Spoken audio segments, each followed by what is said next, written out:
Hi friends, current affair class के इस session में एक बार फिर से आपका स्वागत है। और जैसा कि आपको पता है बाइलिंगुअल सीरीज चल रही है, तो सीबीएसई बोर्ड का बच्चा हो या यूपी बोर्ड का और किसी भी लेवल की तैयारी कर रहा हो, चाहे वो सिविल सर्विस की हो, यूजीसी नेट की हो, बैंक की हो, जहां जहां भी करंट अफेयर आते हैं सभी को हम कवर करेंगे with pictures, with bilingual, Hindi English दोनों में। चलिए शुरुआत करते हैं। पहला क्वेश्चन है, हाल ही में खबरों में नजर आए राजा रवि वर्मा किस क्षेत्र से जुड़े हैं? देखिए, जैसा कि आपको पता है कि राजा रवि वर्मा जो है चित्रकारी और कला से संबंधित है। चित्रकारी और कला।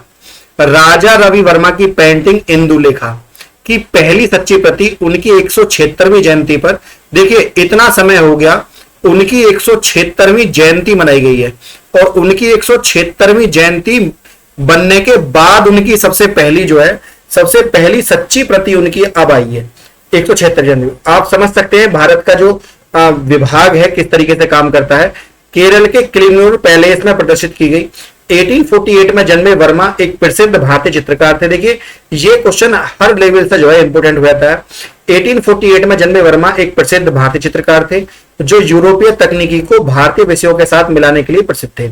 मतलब वो यूरोप की टेक्नोलॉजी को इंडिया के साथ मिलाते। उन्होंने हिंदू पौराणिक कथाओं को पश्चिमी रचना के साथ मिलाकर 7000 पेंटिंग बनाई थी। देखिए एक ऐसा कलाकार जो कि भारतीय रचना को विदेशी यूरोपीय टेक्नोलॉजी के साथ मिलाकर टक्कर दे रहा था, बहुत बड़ी बात थी।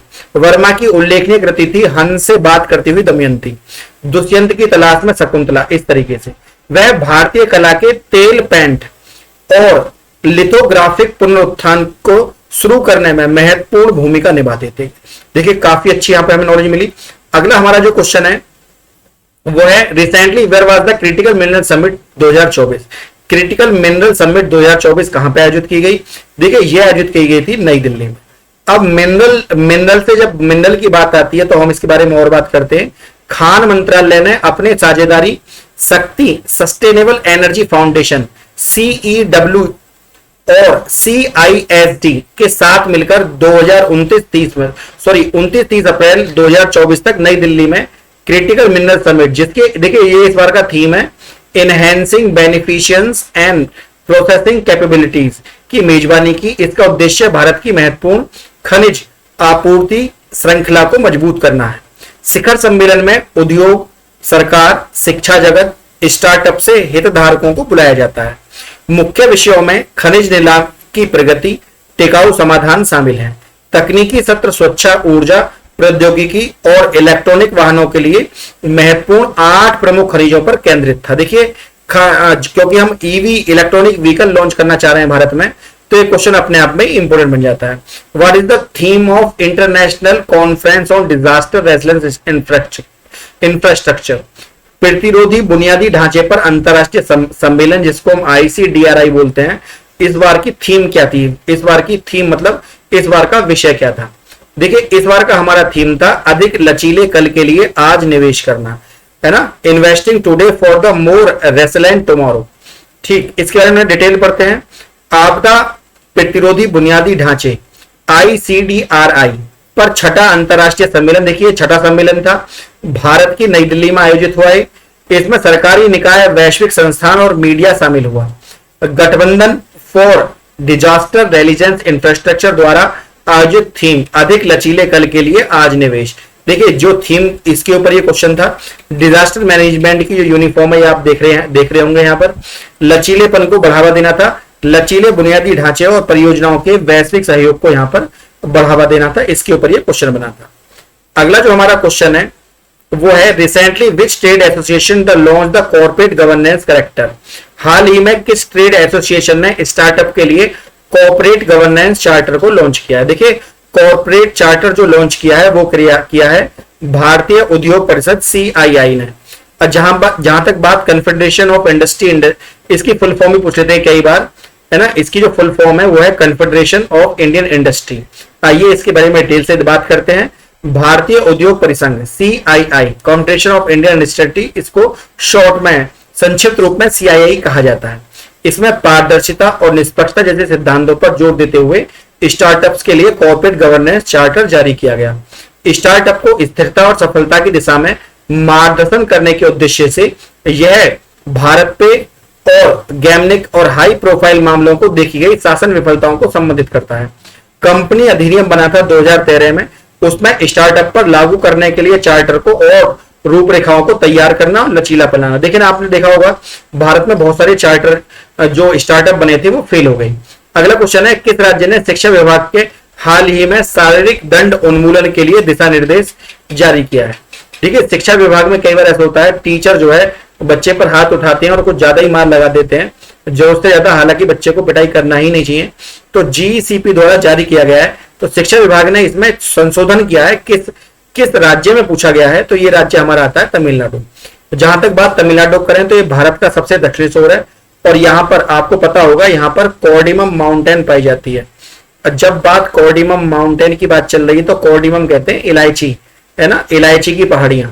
तो ये तमिलनाडु में पाई जाती है। अन्नामलाई पहाड़ी की रेंज भी यहीं पर है, अन्नामलाई, है ना। कावेरी जल विवाद आपने देखा होगा, कर्नाटक से निकलता हुआ, ये भी यहीं पर है। तो ये आपका ये दक्षिण वाला इलाका है। साउथ में आपको पता होना चाहिए मैप में कौन सी जगह कहां पर है। तमिलनाडु ने शिक्षा का अधिकार अधिनियम 2009 के अनुसार छात्रों के लिए सुरक्षित वातावरण को बढ़ावा देने के लिए स्कूल में शारीरिक दंड के उन्मूलन के लिए दिशा निर्देश जारी किए हैं। स्कूल और प्राथमिक शिक्षा के निदेशकों द्वारा संयुक्त रूप से जारी किए गए जीसीपी उद्देश्य शारीरिक और मानसिक नुकसान को रोकना है। भेदभाव होना, राष्ट्रीय बाल अधिकार संरक्षण, उत्पीड़न, मानसिक, ये इन सब चीजों में ध्यान दिया गया है। Recently which Indian has been selected the gold में, देखिए सबसे इंपोर्टेंट क्वेश्चन है, इसलिए मैंने इसको अपने थंबनेल पर भी लगाया है। बहुत इंपोर्टेंट है, हर बार एग्जाम में आता है। किस भारतीय को गोल्डमैन पर्यावरण पुरस्कार 2024 दिया गया है? देखिए ये दिया गया है आलोक शुक्ला जी को। ठीक, देखिए इसको ग्रीन नोबल पुरस्कार भी कहा जाता है। इसकी इंपोर्टेंस आप समझ सकते हैं। ग्रीन नोबल पुरस्कार, नोबल पुरस्कार के आगे ग्रीन क्यों लगा हुआ है? क्योंकि इन्वायरमेंट के लिए दिया जाता है। छत्तीसगढ़ के एक पर्यावरण कार्यकर्ता हैं आलोक शुक्ला, उन्होंने जमीनी स्तर पर प्रयासों में 2024 में गोल्डमैन पर्यावरण पुरस्कार के रूप में दिया गया। यह छत्तीसगढ़ के पारिस्थितिक तंत्र के लिए महत्वपूर्ण हसदेव अरण्य वन के संरक्षण में उनके काम का सम्मान करता है। कोयला खनन के खतरों का सामना करते हुए शुक्ला ने स्थानीय जनजातियों को एकजुट किया और सरकार पर 2020 में 21 कोयला खदानों की नीलामी को रद्द करने का दबाव डाला। उनका संगठन हसदेव अरण्य बचाओ संघर्ष समिति इस क्षेत्र में पर्यावरण संरक्षण का समर्थन करता है। ठीक, recently the Indian government had permitted export the onion to which country despite the export ban. हालांकि भारत में प्याज के ऊपर बैन लगा हुआ था, भारत सरकार ने निर्यात प्रतिबंध के बावजूद किन किन देशों को निर्यात की अनुमति दे दी है? देखिए ये जो अनुमति दी गई है, बांग्लादेश, यूएई मतलब संयुक्त अरब अमीरात, भूटान, बहरीन, मॉरिशस और श्रीलंका को हम प्याज सप्लाई कर सकते हैं, क्योंकि यहां पर हमें प्याज के काफी अच्छे रेट मिल रहे थे और भारत में प्याज की सप्लाई अब सुनिश्चित हो गई है। निर्यात प्रतिबंध के बावजूद भारत, बांग्लादेश, संयुक्त अरब अमीरात, भूटान, बहरीन, मॉरिशस और श्रीलंका को 99,150 टन प्याज की अनुमति देता है। नई दिल्ली, मध्य पूर्व और यूरोपीय बाजारों में 2000 टन सफेद प्याज की भी अनुमति दी। National cooperative export limited NCEL मुख्य रूप से महाराष्ट्र की निर्यात संभालती है। कम फसल अनुमान के बीच 8 दिसंबर को इस पर रोक लगा दी गई थी। उसके बाद 5 लाख टन 2000 का बफर खरीद के बाद इस पर जो है हमने एक्सपोर्ट को खोल दिया है। अगला क्वेश्चन है, हाल ही में कौन से दो देशों के बीच में भारतीय युद्धपोतों के लिए विद्युत प्रणोदन, विद्युत मतलब electronic propulsion system, Indian warship, है ना, विकसित करने पर समझौते पर जोर दिया गया है? युद्धपोत कौन से होते हैं ये मैं अभी आपको आगे दिखाऊंगा। अभी ये जो साइन हुए हैं ये हुए हैं Bharat, India and UK, Bharat और यूके के बीच में। आइए इसकी डिटेल देखते हैं। भारत और ब्रिटेन विद्युत प्रणोदन प्रणाली के लिए एक समझौते पर चर्चा कर रहे हैं। भारतीय युद्धपोत वर्तमान में डीजल, गैस, भाप टरबाइन का उपयोग करते हैं। विद्युत प्रणाली 6000 टन से अधिक बड़े युद्धपोतों को लक्षित करती है। यह एक सरकार से सरकारी सौदा है जिसे जीई पावर कन्वर्जन और BHEL भारतीय हैवी इलेक्ट्रॉनिक लिमिटेड शामिल हैं। वे एकीकृत पूर्ण उद्योग प्रणोदन पर विकसित करेंगे। यूके की क्वीन एलिजाबेथ क्लास वाहक पहले से ही इसका उपयोग करते हैं। इंटीग्रेटेड इलेक्ट्रॉनिक प्रोपल्सन पूर्ण विद्युतीकरण की ओर बढ़ते हुए उत्सर्जन का काम करता है।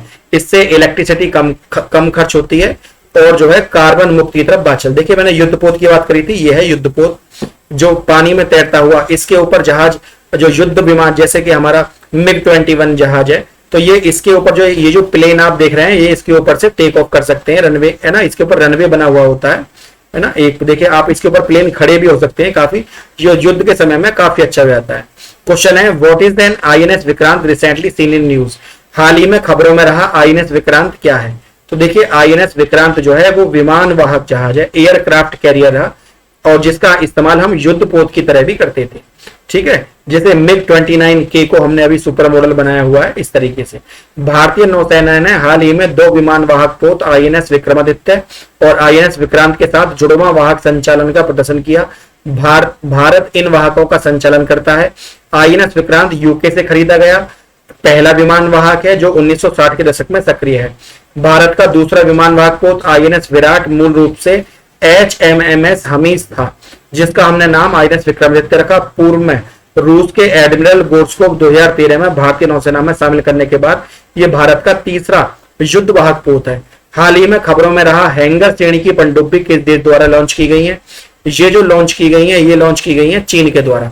देखिए हैंगर पनडुब्बी जो होती है वो होती है जिनको हम सुनिश्चित करते हैं। चीन ने एक रक्षा समझौते के तहत पाकिस्तान के साथ 8 हैंगर श्रेणी खरीदी है। हैंगर वो होते हैं किसी भी समुद्र के किनारे अपनी पनडुब्बियों को लगाकर रख देना और उन पर निगरानी बनाए रखना, दूसरे के रडार में आए बिना। देखिए चीन बहुत चालबाज देश है, इसलिए वो अपनी जो सीमा, उसकी जो सीमा साउथ कोरिया और जापान के साथ लगती है। चीन इस पूरे महासागर पर अपना, इसको ईस्ट चीन सी कहते हैं, इसको पीला सागर या येलो सी कहते हैं। और ये जो है यहाँ पर आप जो छोटे देख रहे हैं, ये फिलीपींस दे है ना, फिलीपींस सागर कहते हैं फिलीपींस देश। यहीं पर बरमूडा ट्रायंगल भी आपने सुना होगा, जहां पर जहाज गुम हो जाते हैं। दुनिया की सबसे गहरी जगह मैरियाना ट्रेंच भी जो है वो यहीं पर है, फिलीपींस में। अभी हमने फिलीपींस को जहाज भी बेचे हैं। चीन को मुंह तोड़ जवाब देने के लिए हमने अग्नि मिसाइल इनको जो है दी है। अब जो बात आती है हैंगर की, तो ये पाकिस्तान को दे दिए हैं चीन ने। क्यों? ताकि भारत लड़ाई के समय पाकिस्तान के काम आ सके। जबकि कराची शिपयार्ड और इंजीनियरिंग वर्क्स प्रौद्योगिकी हस्तांतरण के बाद बाकी का निर्माण करेगा। पनडुब्बी उन्नत चुपके क्षमता को दावा करती है। स्टैंड अप और रेंज खतरों से निपटने के लिए शीर्ष स्तरीय हथियार और सेंसर से। पाकिस्तान नौसेना ने हाल ही में 2 चीनी टाइप, आपको बताइए चीनी जो माल है वो एंड टाइम पर फुस हो जाता है। हालांकि ना पाकिस्तान के ना चीन के काम आने वाला नहीं है, क्योंकि रूस और जापान दोनों ही हमारे मित्र हैं।